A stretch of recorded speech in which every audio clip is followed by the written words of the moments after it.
Salut à tous, j'espère que vous allez bien et que vous profitez de cette explosion à la hausse qu'on a eue sur le Bitcoin, mais aussi sur tous les altcoins. Alors aujourd'hui, dans cette vidéo, on va aller faire le point sur ce qui s'est passé et surtout sur ce qui nous attend pour la suite, en particulier pour cette semaine-là. Alors comme vous le voyez sur le graphique, le Bitcoin a complètement explosé ces derniers jours. Il a réussi à franchir le cap des 82 000 dollars suite à la cassure de ce niveau de résistance. Et finalement, comme je vous le disais en vidéo, ça a été très propre puisqu'on a réussi à casser nos deux résistances et notamment le haut de canal qu'on avait juste ici, entre environ 71 000 et 73 000. Donc on était venu le toucher une première fois, on avait corrigé pour rechercher la tendance baissière, et ensuite on était reparti à la hausse, et on est complètement passé à travers sur la chandelle du 6 novembre, donc c'était vraiment magnifique. Donc aujourd'hui, bien entendu, on parlera de Bitcoin, on ira voir ce qui se passe aussi sur Ethereum, parce que là aussi, on a quelque chose de très intéressant. Je vous présenterai aussi plusieurs graphiques qui nous montrent un petit peu où est-ce qu'on en est sur ce cycle et ce qui nous attend pour la suite sur du moyen long terme. Et comme d'habitude, on parlera du S&P 500, du Nasdaq et du dollar. Et on ira voir notre fameuse corrélation entre le Total 3 et la dominance du Bitcoin. Et surtout, restez bien jusqu'à la fin de la vidéo parce qu'il y a une information ultra importante à vraiment connaître si vous investissez dans les crypto-monnaies parce que ça risque de faire bouger le marché. Ah oui, et puis rapidement aussi, avant de commencer, je voulais qu'on aille faire un petit tour sur les différents portefeuilles que je vous ai présentés. Et pour l'instant, on est en positif de plus de 2000 dollars. Donc tout se passe bien. Et si on prend dans le détail, donc pour le premier portefeuille, on a un profit de plus de 1700 dollars avec Bit&Source, Solana et Bitcoin en top performance. Ensuite, sur le second portefeuille, on est en positif de peu plus de 200 dollars. Donc là, pour le coup, malheureusement, on a connu la lourde phase de correction et là, on sort un petit peu la tête de l'eau, mais on est toujours en positif, donc tout va bien. Et en top profit, on est sur TrueFi, Kaspa et Bonk. Et pour le troisième portefeuille, on est là aussi en profit de plus de 142 dollars. Donc c'est pas non plus énorme. C'est un portefeuille qui évolue doucement, qui lui aussi a connu la phase de correction et de latéralisation très importante de ces derniers mois. Et donc, en top profit, on a Bit&Source, PAL AI et Avalanche. Donc, je pense justement pour ces trois portefeuilles, le plus dur est passé. On vient d'enclencher la phase haussière et le meilleur reste à venir. Alors, maintenant qu'on a vu ça, on va aller voir Bitcoin. Et justement, sur le Bitcoin, je voulais vous reparler du Bitcoin Monthly Return. Alors, pourquoi je vous en parle à nouveau? Eh bien, tout simplement parce que le plan se déroule à merveille. On est toujours sur une fin d'année dans le vert comme ce qui était prévu, avec un mois de novembre avec pour l'instant plus de 16% de hausse, ce qui correspond toujours à ce qu'on s'était dit, et notamment par rapport à la corrélation entre 2015 et 2016. On est quand même qu'au début du mois de novembre, donc attention, mais pour l'instant, tout va pour le mieux. Donc pour ce qui est de Bitcoin, en fait là, on est arrivé dans une zone où on n'a plus trop de repères puisqu'on est sur des ATH, mais ce qui est très important de regarder, c'est que finalement, on a un RSI qui est quand même assez haut. Alors ce qu'il faut savoir, c'est que sur du journalier, on était déjà venu chercher ces zones-là, notamment fin octobre 2023 et en février 2024. Donc il se pourrait qu'on y reste un petit moment comme ce qui s'est passé justement à ces deux périodes, pour permettre au prix de continuer d'évoluer à la hausse. Pourquoi pas, soyons fous, d'atteindre les 90 000 dollars, voire même les 100 000 dollars qui ne sont pas très loin, puisque quand on regarde sur de l'hebdomadaire, bah, tout simplement, comme je vous le disais, on a le pattern en drapeau haussier qu'on peut venir superposer. Et donc l'objectif, vous voyez, il est sur les 90 000 dollars.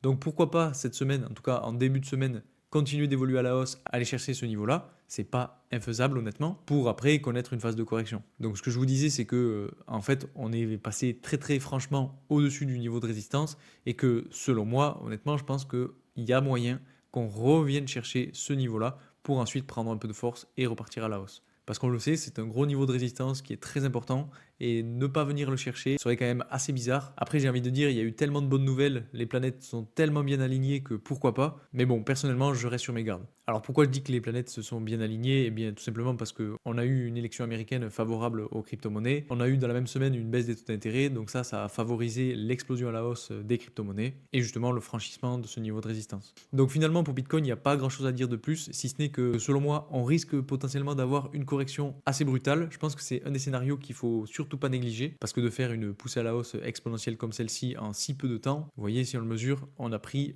plus de 22% en 6 jours, donc c'est magnifique, mais attention, je pense que ce type d'évolution à la hausse peut potentiellement cacher une mauvaise surprise. Enfin bref, je suis peut-être un petit peu trop pessimiste, mais bon, je pense que ici c'est l'expérience qui parle et je préfère y être préparé et c'est pour ça que je vous en parle. Et justement, l'élément ultra important qu'il faut connaître si vous investissez dans les crypto-monnaies, c'est celui-ci. Alors en gros, on a ici la courbe d'évolution de l'inflation aux États-Unis et on a très bien vu donc une baisse de l'inflation jusqu'à mi-septembre 2024 et ensuite finalement elle est remontée très fortement pour atteindre des niveaux qu'elle n'avait pas connus depuis le début d'année 2024. Donc attention parce que cette nouvelle-là peut faire mal au marché puisque Généralement, quand on a une inflation qui évolue à la hausse, eh bien, ça limite la réduction des taux d'intérêt et ça limite aussi les investisseurs qui veulent entrer sur des marchés plus à risque. Donc tout simplement, si je traduis, ça peut freiner très fortement l'évolution à la hausse des crypto-monnaies. Et donc même inversement, ça peut les faire chuter. Et par rapport à ça, quand on regarde le calendrier économique cette semaine, on aura justement des données qui vont sortir par rapport aux nouvelles de l'inflation, qui pourront donc potentiellement être moins bonnes que ce qui est prévu, et pourquoi pas enclencher donc cette fameuse correction. Donc ces nouvelles macroéconomiques peuvent être très importantes à connaître, et selon moi, il faut s'attendre à une phase de correction parce que c'est impossible de continuer à évoluer à la hausse comme ce qu'on fait depuis 6 jours.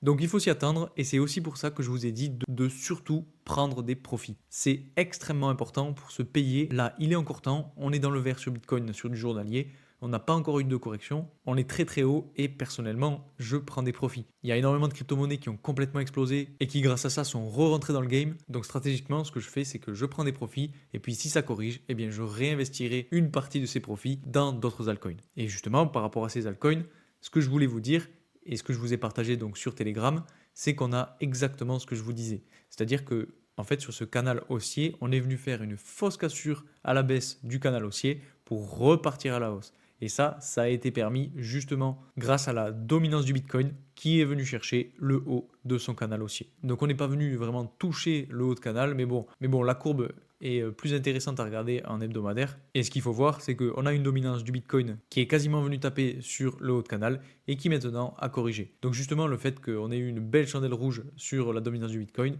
a permis au Total 3 d'exploser et de casser même son canal haussier. Donc c'est très intéressant puisqu'en fait, quand on regarde, on a énormément de marge jusqu'à arriver à mon objectif, l'objectif qui est fixé juste ici, à la fin d'année 2025. Donc pour l'instant, tout se passe très bien et c'est aussi pour ça que je vous disais que c'est encore temps de se positionner sur les altcoins. Donc pour ceux qui se sont déjà positionnés, prenez des profits. Si ça corrige, eh bien, on reviendra réinvestir. Et puis, si ça corrige pas, eh bien, vous aurez pris des profits, vous vous serez payé. Et finalement, c'est ce qui compte parce que vous comme moi, si on investit dans les crypto-monnaies, c'est aussi pour faire de l'argent. Et puis comme ça, vous vous retrouverez pas à la fin du bull run à pas avoir pris de profit et à avoir loupé le coche parce que c'est en train de corriger. Donc quand on a des paliers importants comme celui-ci avec des gros franchissements de résistance, ce que je fais personnellement, c'est que je prends des profits parce que oui, je me suis déjà fait avoir et j'ai pas envie de réitérer les mêmes erreurs. Ensuite, rapidement, si on regarde le dollar avant d'aller regarder Ethereum, vous voyez que sur le dollar, on est encore une fois venu chercher la tendance baissière. Donc le fameux dernier niveau de résistance que je vous ai présenté. Alors c'est peut-être plus intéressant à regarder en journalier, notamment par rapport au RSI, parce que si on regarde dans le détail sur le RSI, on voit qu'on est venu chercher les zones de surachat à chaque fois qu'on est venu toucher la tendance baissière. Donc pour l'instant, tout va bien là aussi, tout se passe comme prévu. Mais attention parce qu'on a quand même pas mal de force sur le RSI, donc il ne faudrait pas qu'il pousse encore plus pour aller chercher ce niveau de résistance. Enfin bref, dans tous les cas, c'est pas ce que le RSI montre parce que sur le RSI, on est passé dans des zones de surachat et maintenant on est en train de corriger. Donc on devrait tout simplement se diriger petit à petit vers des zones de survente, ce qui amènerait finalement le dollar à corriger pour finalement laisser de la place aux crypto-monnaies. Et donc maintenant qu'on a vu ça, donc je voulais vous parler rapidement d'Ethereum parce que vous le savez, je vous ai longtemps parlé de cette tendance haussière et de ce niveau de résistance qui finalement a été franchi. On est venu chercher ce niveau à plusieurs reprises et à chaque fois on a corrigé jusqu'au jour où on est venu finalement casser à la hausse la résistance pour aller chercher une nouvelle résistance autour de ce niveau-là. Donc pour l'instant, vous voyez que les niveaux de support et de résistance fonctionnent très très bien. Si je zoome un petit peu plus, donc le niveau de résistance autour de 3280 $ a quasiment été touché pour ensuite aujourd'hui avoir une journée, on va dire, d'indécision.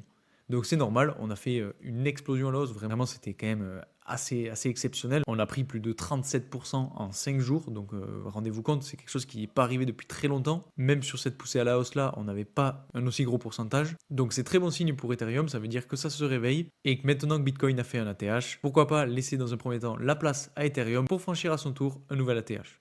Alors attention, hein, on a quand même pas mal de marge avant d'y arriver.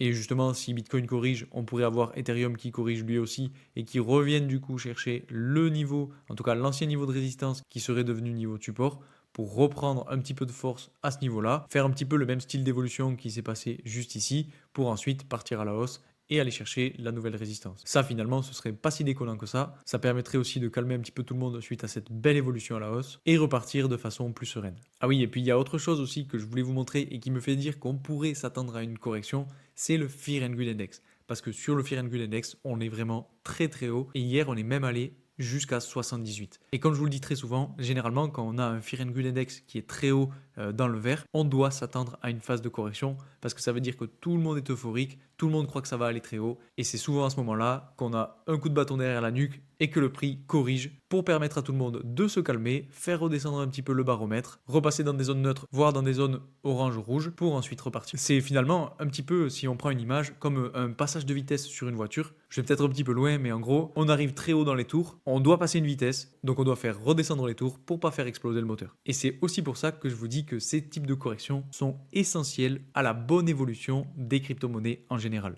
Parce que si on a une très grosse évolution d'un coup et que tout explose d'un coup, eh bien ce ne sera jamais bénéfique pour les crypto-monnaies parce que ça veut dire que tout le monde va gagner de l'argent, il n'y aura aucun contrôle et ça va automatiquement perdre de la valeur. Donc attention parce qu'on risque d'avoir quelques surprises cette semaine. Alors maintenant qu'on a vu tout ça et qu'on a parlé du court terme, on va parler du plus long terme.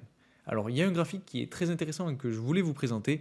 C'est ce graphique-là, il me semble que je vous en ai quand même déjà parlé, mais en gros, ce qu'il faut voir, c'est que c'est un graphique qui superpose la courbe d'évolution du prix du Bitcoin en blanc avec en orange la courbe d'évolution d'un cycle. En fait, ça correspond assez bien puisque la phase de correction, latéralisation qu'on a connue ces derniers mois, eh bien finalement se traduit par le bear trap de milieu de cycle haussier. Et vous voyez que ce qui nous attend pour la suite, c'est vraiment magnifique puisque en fait, on n'est pas encore rentré dans la phase d'optimisme. Enfin, je pense qu'on vient d'y rentrer avec le breakout de la résistance et il nous reste encore les plus belles phases à passer avec une explosion à la hausse qui peut nous amener très très haut. Et pour le coup, ici, on a quand même une comparaison avec le prix. Donc, on pourrait s'attendre à aller au-dessus des 120 000 $ si on suit ce schéma-là. Et donc, pour rester un petit peu dans ce même type d'analyse, vous voyez qu'on a un petit peu la même chose avec ce graphique-là. Donc, je ne sais pas si vous connaissez, mais ça fait plusieurs fois que je vous le présente sur la chaîne. Et donc là, pour le coup, on pourrait justement être en train de rentrer dans cette phase d'optimisme, comme il le dit juste ici, pour ensuite avoir les plus belles phases du marché qui arrivent, comme je vous l'ai dit juste avant. Mais pour le coup, ici, on a une estimation de prix qui est beaucoup plus grosse, puisqu'on est sur les 300 000 $. Donc à voir ce que ça va donner, honnêtement selon moi c'est un objectif qui me paraît pas du tout déconnant, surtout au vu de la Bitcoin Rainbow Chart, puisque quand on regarde, comme je vous le disais, si on se fie à la fin d'année 2025, on a des zones rouges qui sont au-delà des 300 000 $. Et les zones rouges, généralement, c'est les zones qu'on va chercher avec l'ATH du cycle. Donc franchement, c'est quelque chose qui est de plus en plus probable. Et puis, un autre graphique qui nous montre un petit peu ce type d'évolution, c'est celui-ci. Et en gros, c'est un graphique qui nous montre les sommets et les bottoms sur une courbe d'évolution mensuelle. Et vous voyez qu'en fait, à chaque fois qu'on a cette courbe-là qui vient chercher la tendance baissière, eh bien, on a un bas de marché. Et inversement, quand on a cette courbe qui vient chercher le haut de canal baissier, eh bien, on a un sommet historique de cycle. Donc actuellement, comme vous le voyez, en fait, avec ces ronds bleus, on est un petit peu à mi-cycle, donc sur cette fameuse correction de mi-cycle dont je vous parlais tout à l'heure, justement avec ce graphique-là. Et donc vous voyez qu'il nous reste énormément de marge avant d'aller chercher la tendance baissière juste ici qui représente le haut de canal baissier pour atteindre pourquoi pas là aussi les 300 000 $. Donc on a plusieurs analyses qui convergent avec plusieurs indicateurs. Donc encore une fois, j'ai envie de dire pourquoi pas. Et enfin, donc le dernier graphique que je voulais vous présenter aujourd'hui, c'est un graphique qui nous montre les évolutions sur chacun des cycles à chaque fois qu'on a fait un halving et une élection. Donc c'est pareil, je pense que je vous avais déjà présenté un graphique assez similaire à celui-ci. Et donc ce qu'il faut voir, c'est qu'on a une phase de pré-halving, les élections et le halving, un gros niveau de résistance qui doit être franchi pour accéder à la phase d'explosion après les élections et justement d'avoir la plus belle phase du bull run pour aller chercher un sommet historique. Et finalement, ça vaut pour chacun des cycles. Si on passe sur le suivant, on a une phase de pré-halving, on a les élections et le halving, on casse à la hausse le niveau de résistance et on entre dans la plus belle phase d'évolution pour aller chercher un ATH. Pareil pour le cycle suivant, une phase de pré-halving, un niveau de résistance qui est franchi suite aux élections et au halving, et on vient chercher un ATH. Et ce qu'il faut voir, c'est que à chaque fois qu'on a un ATH, on est sur cette courbe d'évolution.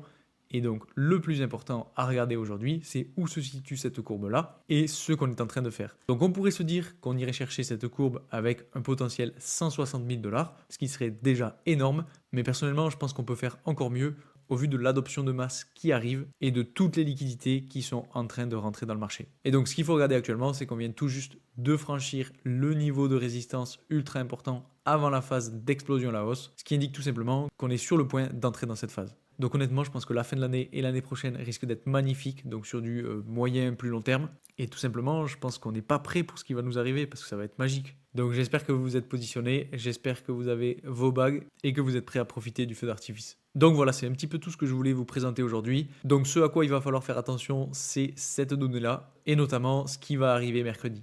Donc on peut avoir du mouvement baissier suite à cette nouvelle-là. Maintenant, ce n'est encore que de la supposition. Je me fie uniquement à des données macroéconomiques pour anticiper les choses. Et il fallait que je vous en parle parce que ça peut mettre un coup derrière la tête, surtout aux plus nouveaux qui viennent de rentrer dans le marché parce qu'ils ont entendu que ça faisait un ATH et qui peuvent être surpris très rapidement. Donc attention à vous, surtout si vous tradez avec du levier, n'oubliez pas de mettre des stop loss, s'il vous plaît, faites attention à ça. Et puis encore une fois, pour ceux qui ne savent pas où trader, eh bien vous avez en description mon lien de parrainage pour la plateforme BitGet. C'est la plateforme que j'utilise pour 80% de mes investissements en crypto-monnaie. C'est là où je prends quasiment tous mes trades. Et ce lien de parrainage vous permet à la fois d'avoir un bonus à l'inscription, mais aussi d'avoir une réduction sur tous vos frais. Donc n'hésitez pas à l'utiliser. En plus de ça, ça soutient la chaîne. Donc c'est aussi une façon de me remercier si vous le souhaitez. En tout cas, je vous remercie encore pour tout votre soutien. Et je vous dis à très vite pour une nouvelle vidéo. Salut!